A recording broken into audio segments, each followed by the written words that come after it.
Today, we're tackling a question that's been lighting up forums, Reddit threads, and probably your group chats. Is $70 for a new game too much? It's a debate that's got everyone from casual players to hardcore collectors picking sides, and I'm here to break it all down. We're gonna look at why prices are climbing, how it hits us as a gamers, the overall inflation, and whether it's even worth it. So let's settle this, or at least try to.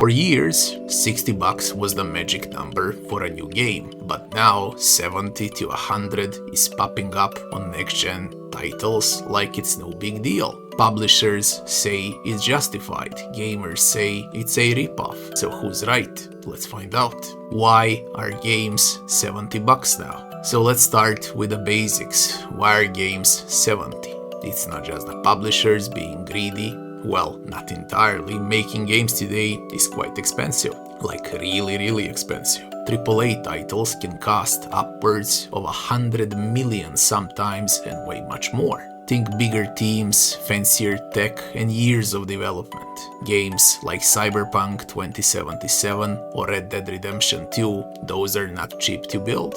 We are talking cutting-edge graphics, massive open worlds, voice acting, motion capture, the list goes on and on. Publishers say $70 helps them cover these costs and keep the quality high. But is that the full picture now? Hold that thought.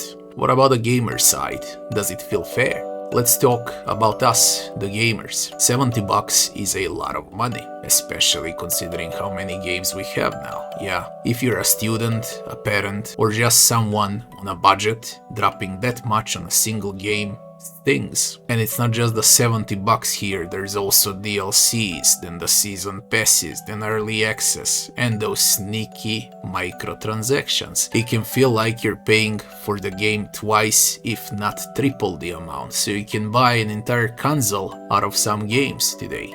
But here's something wild. Games might actually be a bargain compared to the past. In the 90s, some titles were $50 or $60, which, adjusted for inflation, is more than $70 today. Way much more, cause these days everything is like 10 times more expensive in life, including gaming. Games actually raised prices for only $10, so the lowest inflation, it's actually funny, is on gaming. So historically speaking, we had it pretty good here, it's low inflation numbers, but still, when you're shelling out cash for a game that's over in 10 hours, in most of the AAA titles it would be 6 hours, it's hard not to feel shortchanged. Now let's dig into economics. Game prices have barely budged for decades, even as movies, concerts, and pretty much everything else got pricier. Meanwhile, the gaming industry changed big time. Digital downloads means no discs or boxes to make, and the global market's huge. More players, more potential sales. And now you add on top of everything the mobile games as well with predatory microtransactions. So why raise prices now? Sure, development costs are up, but some argue it's all about the profit. Big publishers need to balance the wins, like GTA 5 with flops that lose millions. Raising prices to a $70 might be their way of playing it safe. Fair or not, it's us footing that bill. Are there better options than $70? Yeah, of course, it's indies. Not every game has to be $70. Indie games like Hollow Knight or Stardew Valley cost $10 to $20 and deliver tons of fun. Then there's stuff like Game Pass or PlayStation Plus, pay a monthly fee, get a whole library of games that you'll never finish in one lifetime. It's a different vibe from owning a $70 disc, but it's way easier on your wallet. Maybe the future's a mix, premium prices for massive titles, cheaper tags for smaller ones, and subscriptions for the rest, or should I say, for the majority of games. But if $70 becomes a standard, we'll see fewer gamers willing to buy it. Or will we just get used to the inflating prices? Because very soon, games will cost $100. So what does it all mean for gaming and gamers in general? If $70 sticks, it could shake things up. Fewer people might buy at lunch, especially if the game's a dud.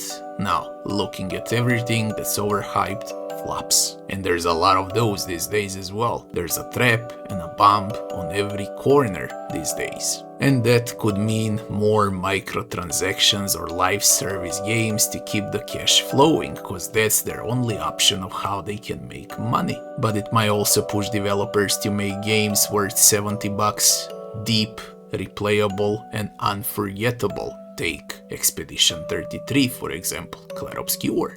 It's a tightrope. Publishers want profit, gamers want value. If they get it wrong, they could lose gamers. If they get it right, maybe $70 feels like a fair trade, but only 5 to 10 games a year are actually worth the money. Everything else should definitely be like 2 to 5 times cheaper than it actually is. So the conclusion is $70 way too much. Honestly, it depends. For a game that's 100 hours of pure joy with polish and passion in every pixel, yeah, 70 is worth it. For Red Dead Redemption 2, for Expedition 33, even for Breath of the Righteous, over $100 is worth it because you have thousands of hours of gameplay. Even for predatory microtransactions, like in Path of Exile 2, that game is worth thousands of hours. Yeah, so in that case, throwing your money is fine. But when a AAA title is 6 to 10 hours long with zero replay value,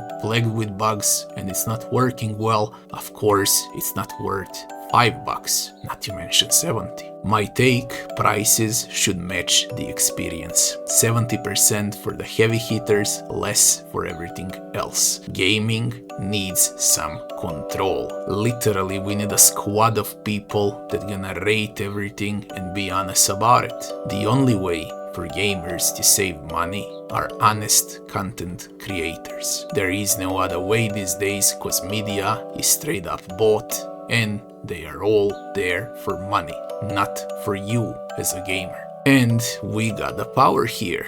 Gamers, buy what's worth it, skip what's not. Show them what you mean with your cash. Very simple. Now what about you people? Is $70 a deal breaker or are you cool with it? Hit the comments, let's talk. I'm that curious what you think about this topic. If you like this deep dive into gaming, give it a thumbs up and please consider subscribing. I've got more gaming hot topics coming your way and I'll be seeing you next time.